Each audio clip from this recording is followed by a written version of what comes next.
vamos a ver cómo podemos reducir 2/4.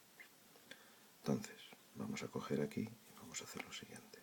Escribimos el 2 y el 4, trazamos una rayita y ahora pues vemos que el 2 se puede dividir entre 2 y el 4 también. Entonces 2 dividido entre 2 es 1 y 4 dividido entre 2 pues sería 2.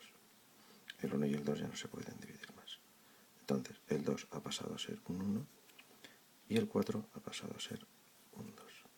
Aquí lo tenemos reducido. Ahora vamos a ver estos dos de aquella aquí. Tenemos aquí el 15 y el 45 y trazamos la rayita.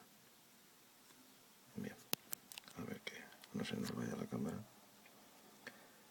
Vemos que el 15 y el 45 no los podemos dividir entre 2. Pero sí que se pueden dividir, por ejemplo, entre 3. 15 entre 3, 5. 45 entre 3, 15. El 15 se puede dividir entre 3, pero el 5 no. Sin embargo, el 15 también se puede dividir entre 5. Entonces vamos a dividir entre 5. 5 entre 5, 1. 15 entre 5, 3. El 15 ha pasado a 1 y el 45 ha pasado a 3. Y ahora vamos a coger esta que es un poquito más complicada. 128 dividido entre 240. Trazamos la rayita y entre 2. Vemos que esto sería 64 y este sería 120. Entre 2.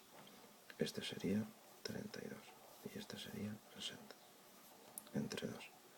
Este sería 16 y este sería 30. Entre 2. 8 y 15. Claro, aquí ya el 8 sí que se puede dividir entre 2, pero el 15 se puede dividir o entre 3 o entre 5, con lo cual hasta aquí hemos terminado. Entonces, el 28 ha pasado a 8 y el 240 a 15. El 128 ha pasado a 8 y el 240, que está aquí, ha pasado a